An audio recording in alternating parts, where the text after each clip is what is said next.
ce projet d'école, il est né en 2005.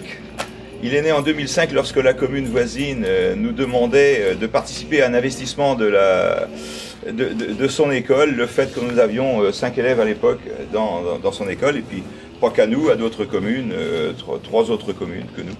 Et c'est là où j'ai dit, si on veut supprimer les communes de moins de 500 habitants, il vaut mieux avoir le courage politique de le dire, mais il faut le faire aussi, quoi. Et à ce moment-là, moi je dis, tant que je serai maire à Saint-Ganton, je n'irai pas investir 1 centime d'euro à l'extérieur. Et les associations de part et d'autre se sont donc créées, et il y avait une volonté forte, puisque 84 élèves étaient inscrits pour une école publique. Ah ouais, on a des idées. Déjà dès le début, la commune a organisé des groupes de travail mixant habitants, élus et parents d'élèves pour définir des objectifs. Alors il y avait une commission bâtiment définissant les critères et notamment la santé, l'acoustique, l'énergie qui voulaient être atteintes par le bâtiment.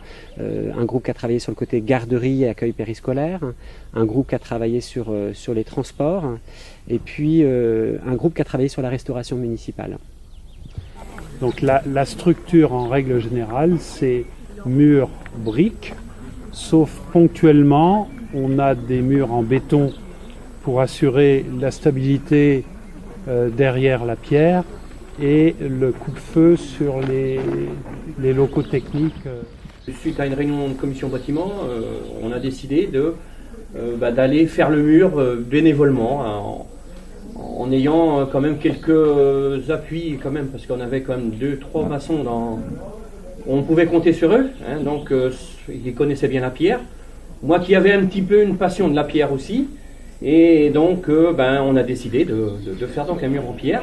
L'idée de la pierre, c'est là où les parents ont dit, même si pécuniairement la commune ne peut pas, nous on peut peut-être aider, et c'est là où ils se sont portés volontaires en fabriquant ce mur de parement en pierre, où tous les samedis, depuis la fin mars jusqu'en début juillet, ils ont participé avec une équipe de 6, ils ont créé ce mur, et non seulement ils ont créé ce mur, mais les dames venaient le midi apporter le manger sur le chantier pour qu'il y ait la continuité l'après-midi.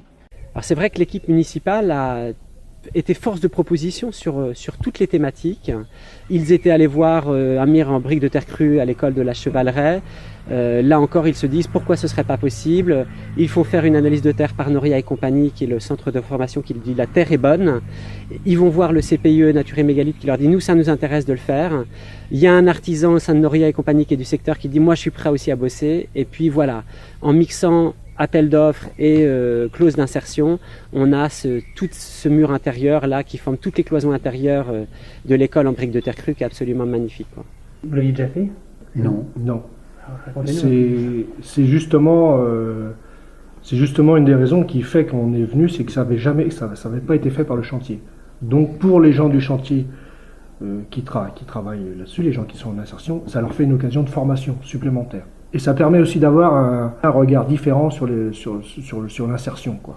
Avant de chercher à mettre des équipements à tout va, on réduit le besoin. Et donc pour ça a été tout un travail sur l'enveloppe du bâti, le thermique, pour coller à la réglementation thermique qui est aujourd'hui en vigueur, mais qui n'était pas au moment du projet, qui est la RT 2012, donc avec un niveau de l'ordre du basse consommation. Et là, c'était une volonté, un portage politique de se chauffer au bois. Et initialement, c'était de travailler sur du bois déchiqueté, chauffer au bois déchiqueté. Et finalement, le projet, la performance globale du projet fait que on est parti sur du bois granulé parce que le besoin réel n'était pas suffisant. Mais sur l'aspect environnemental, l'eau a un impact qui n'est pas neutre. Et du coup, il y a une installation en fait de cuves de récupération d'eau de pluie qui alimente et le jardin participatif, le potager et le réseau pour les toilettes de l'école. Le budget du bâti au mètre carré, c'est 1 388 € hors taxe du mètre carré, qui est un coût qui est tout à fait raisonnable par rapport à l'ensemble des sites qui ont été travaillés. Ça a été possible par rapport à une commune de moins de 500 habitants qui a un budget extrêmement restreint, parce qu'il y a eu des économies en parallèle. C'est extrêmement marquant pour les enfants qui vont être éduquer et qui vont apprendre ici, parce qu'ils vont directement rentrer dans un endroit qui est emblématique de ce qu'ils doivent être en tant qu'être humain, en tant que citoyen, quoi. Comment ils doivent participer à la vie de leur cité, comment ils doivent être constructeurs de leur propre outil de vie, comment finalement ça n'est nulle part impossible, que la bonne volonté, l'énergie, le désir, et puis la rencontre opportune d'enseignants qui y croient, de maires qui y croient, et puis ça entraîne tous les réticents de l'amont. On a présenté chacun un plan, et ça a été amené au maire, et puis le maire après a choisi un plan. Avec le conseil. Avec le conseil a choisi. Le conseil municipal. Ce sera prêt pour nous. Ouais, après. À moins qu'ils ont d'autres chantiers à nous faire faire. Si, je suis preneur. Hein. Après, on aura peut-être des carrés de jardin à faire derrière. Ah oui, c'est vrai. Des bacs pour que les petits jardins. Non, moi, la question du parking au pied de l'école, je sais même pas si ça a été un grand débat avec les parents d'élèves.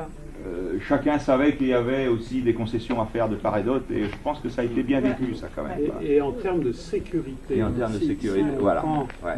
La distance entre la voie qui est dangereuse d'abord et l'école, on a un temps de respiration pour tout le monde, les enfants, les parents. C'est beaucoup plus serein cet espace-là. Chaque commune est différente de celle d'à côté. Il y a des espaces géographiques, des espaces économiques, etc. Il n'y a pas deux situations identiques. Et pourtant, des expériences comme celle-là sont transposables, mais sans doute différentes si elles sont transposées ailleurs. Et là, Bruded est dans son travail d'échange d'expériences, de mutualisation d'expériences et de développement. Et durable, bien entendu.